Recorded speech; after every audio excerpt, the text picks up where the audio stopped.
ओम शांति। आज 19 जनवरी 2023 है और आज प्यारे बाबा के साकार रूप से चले हुए मधुर महावाक्यों को स्पष्ट करेंगी आदरणीय आशा दीदी। ओम शांति दीदी। ओम शांति। बाबा ने कहा, मीठे बच्चे, साकार शरीर को याद करना भी भूत अभिमानी बनना है, क्योंकि शरीर 5 भूतों का है। तुम्हें तो देही अभिमानी बन एक विदेही बाप को याद करना है। देखिए, हम आत्माएं विदेही हैं, शिव बाबा भी विदेही है, परंतु हमको ये शरीर मिला है जो 5 तत्वों का बना है, जिसको 5 भूतों का कहते हैं। तो बाबा कहते हैं, अगर तुम देह को याद करो तो भूतों को याद करोगे। तुम हो विदेही तो विदेही को ही याद करो। प्रश्न है, सबसे सर्वोत्तम कार्य कौन सा है जो बाप ही करते हैं? सारी तमो प्रधान सृष्टि को सतो प्रधान सदा सुखी बना देना, ये है सबसे सर्वोत्तम कार्य जो बाप ही करते हैं। इस ऊंचे कार्य के कारण उनके यादगार भी बहुत ऊंचे ऊंचे बनाए हैं। और सतो प्रधान कहते हैं, यानी पूरी तमो प्रधान सृष्टि को सतो प्रधान बनाना, इतना ऊंचा कर्तव्य बाबा करते हैं। इसीलिए बाबा कहते हैं, जो यादगार को कैसे बताएं, कैसे उसकी महिमा का वर्णन करें, तो बड़े बड़े स्वरूप बना देते हैं, बड़ी बड़ी मूर्तियां बना देते हैं। दूसरा प्रश्न है, किन 2 शब्दों में सारे ड्रामा का राज आ जाता है? तो बाबा ने हमें बताया, पूज्य और पुजारी। जब तुम पूज्य हो तब पुरुषोत्तम हो, फिर मध्यम कनिष्ठ बनते हो। माया पूज्य से पुजारी बना देती है। आज का गीत है, महफिल में जल उठी शमा। भगवान बैठ बच्चों को समझाते हैं कि मनुष्य को भगवान नहीं कहा जा सकता। ब्रह्मा विष्णु शंकर का भी चित्र है, उनको भगवान नहीं कह सकते। परम पिता परमात्मा का निवास उनसे भी ऊंच है, उनको ही प्रभु ईश्वर भगवान आदि कहते हैं। मनुष्य जब पुकारते हैं तो उन्हों को कोई भी आकार व साकार मूर्ति दिखाई नहीं पड़ती, इसलिए किस भी मनुष्य आकार को भगवान कह देते हैं।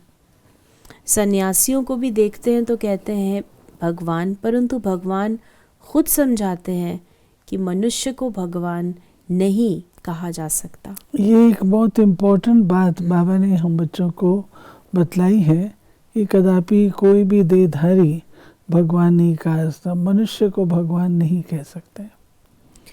परमात्मा को तो सर्वव्यापी कह देते हैं, परंतु परमात्मा को पाप आत्मा नहीं कहा जा सकता। वास्तव में परमात्मा नाम जब निकलता है तो बुद्धि निराकार तरफ चली जाती है। निराकार बाप को निराकार आत्मा याद करती है, उसको देही अभिमानी कहेंगे। साकार शरीर को जो याद करते हैं वो जैसे भूत अभिमानी हैं। भूत भूत को याद करते हैं, क्योंकि अपने को आत्मा समझने के बदले 5 भूतों का शरीर समझते हैं। बाबा ने हम बच्चों को कहा कि क्षमा कहने से मनुष्य फिर ज्योति समझ लेते हैं। ये तो बाप ने खुद समझाया है कि मैं परमात्मा हूँ, जिसका नाम शिव है। शिव को रुद्र भी कहते हैं। उस निराकार के ही अनेक नाम हैं और कोई के इतने नाम नहीं हैं। ब्रह्मा विष्णु शंकर का एक ही नाम है। बाबा कहते हैं, हूँ मैं ज्योति बिंदु, लेकिन मैं कर्तव्य तो अनेकानेक करता हूँ। कर्तव्यों के आधार पर, गुणों के आधार पर मेरे नाम भी अनेक हैं, हजारों नाम हैं, और अन्य किसी के इतने नाम नहीं होंगे सिवाय शिव बाबा के। बाबा ने कहा कि अब तुम मरजीवा बने हो तो तुम्हारे पर दूसरा नाम रखा गया है, जिससे पुराना सब भूल जाए। तुम परम पिता परमात्मा के आगे जीते जी मरते हो, तो ये मरजीवा जन्म है। तो ज़रूर माता पिता पास जन्म लिया जाता है, ये गुहे बातें बाप बैठ तुमको समझाते हैं। फिर बाबा ने कहा कि ब्रह्मा का दिन, ब्रह्मा की रात भी कहते हैं, ये भी सिर्फ सुना है। ब्रह्मा द्वारा स्थापना, परंतु कैसे ये नहीं जानते। अब क्रिएटर तो ज़रूर नया धर्म, नई दुनिया रचेगा। ब्रह्मा द्वारा ब्राह्मण कुल ही रचेंगे। तुम ब्राह्मण ब्रह्मा को नहीं, परम पिता परमात्मा को याद करते हो, क्योंकि ब्रह्मा द्वारा तुम उनके बने हो। तो बाबा ने हम बच्चों को कहा कि ब्राह्मण शिव बाबा को याद करते हैं। बाहर वाले दे अभिमानी ब्राह्मण ऐसे अपने को ब्रह्मा के बच्चे, शिव के पोत्रे नहीं कहेंगे। शिव बाबा जिसकी जयंती भी मनाते हैं, परंतु उनको न जानने कारण उनका कदर नहीं है। ना तो देखिए शिव बाबा का कदर रखा, ना ब्रह्मा का कदर रखा, क्योंकि जानते नहीं है कि शिव बाबा ने ब्रह्मा रथ के द्वारा हमको जन्म दिया। वो ब्राह्मण है, वो कहते तो ज़रूर हैं ब्रह्मा की संतान, परंतु कैसे हैं वो इस बात को नहीं जानते हैं। तो बाबा हम बच्चों को समझाते हैं कैसे मैं शिव बाबा ब्रह्मा रथ को अडॉप्ट करके तुम बच्चों को उनके मुखारविंद से ज्ञान सुनाता हूँ, नया जन्म देता हूँ। ज्ञान चंद्रमा, ज्ञान सूर्य और ज्ञान लकी सितारे। अच्छा, ज्ञान सूर्य तो है बाप, फिर माता चाहिए ज्ञान चंद्रमा। तो जिस तन में प्रवेश किया है वो हो गई ज्ञान चंद्रमा माता, और बाकी सब बच्चे लकी सितारे हैं। इस हिसाब से जगदम्बा भी लकी स्टार हो गई, क्योंकि बच्चे ठहरे ना। स्टार में कोई सब में तीखा भी होता है, वैसे यहाँ भी नंबरवार है। यानी शिव बाबा सूर्य, ब्रह्मा बाबा चांद। अब शिव जयंती मनाते हैं, ज़रूर वो सारे सृष्टि का बाप आते हैं, आकर ज़रूर स्वर्ग रचते होंगे। बाप आते ही हैं आदि सनातन देवी देवता धर्म की स्थापना करने, जो प्राय लोप हो गया है।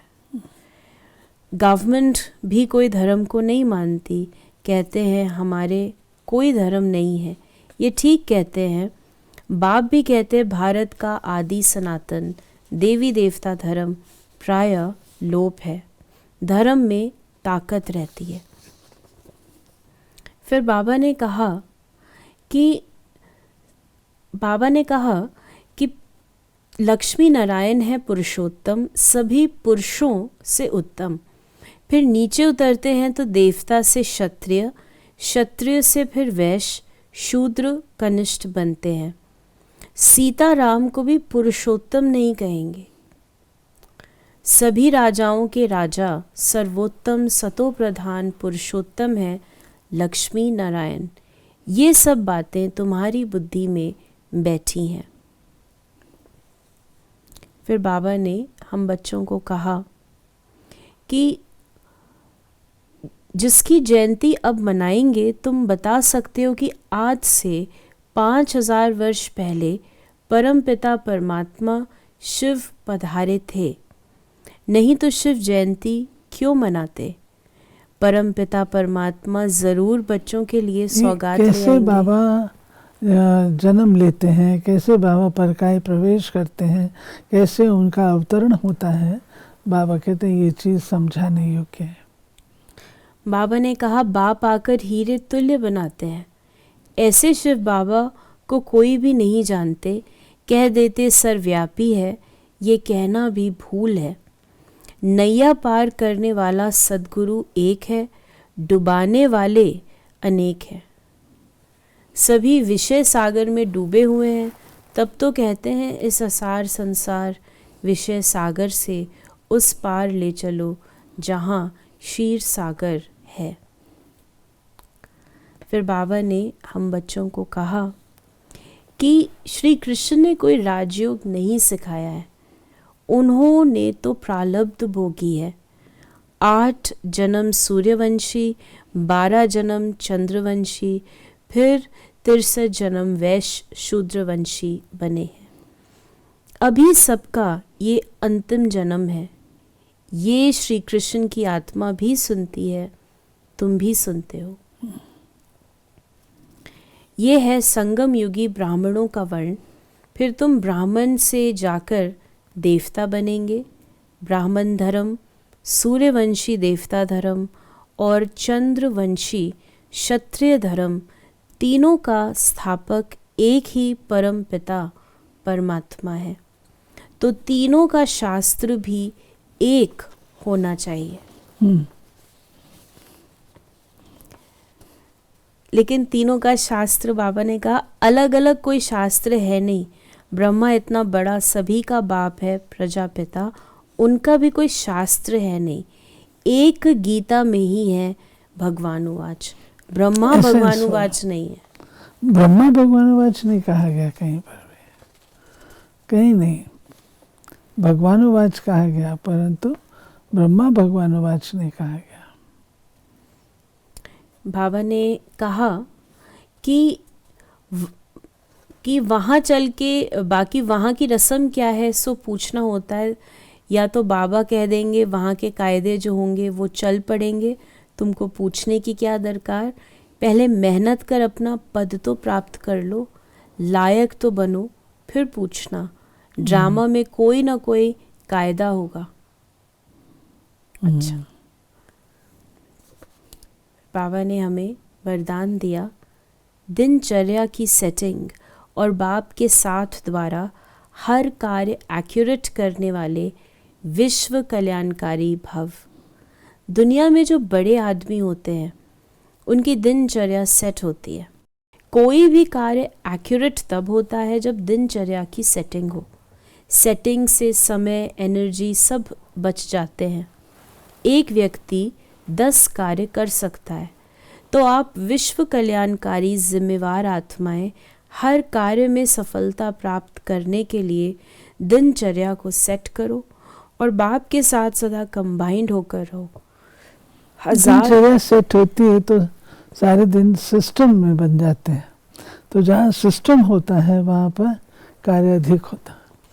1000 भुजाओं वाला बाप आपके साथ है तो एक कार्य के बजाय 1000 कार्य एक्यूरेट कर सकते हो। और स्लोगन है, सर्व आत्माओं प्रति शुद्ध संकल्प करना ही वरदानी मूर्त बनना है। सबके प्रति शुभ भावना हो, शुभ संकल्प हो, शुभ चिंतक हो, यही उनके लिए वरदान है। बाबा कहते हैं और वरदान क्या होता है? शुभ भाव से कहा गया कोई भी शब्द, आयुष्मान भव, शुभ भाव से कहा कि वो उनके लिए पूरा हो जाए, वरदान हो जाता है। तो ये थे बाबा के आज के महावाक्यों का स्पष्टीकरण। यदि आपके मन में कोई भी सवाल है तो उसे मैसेज करें या व्हाट्सएप करें 8826599309 पर। ओम शांति।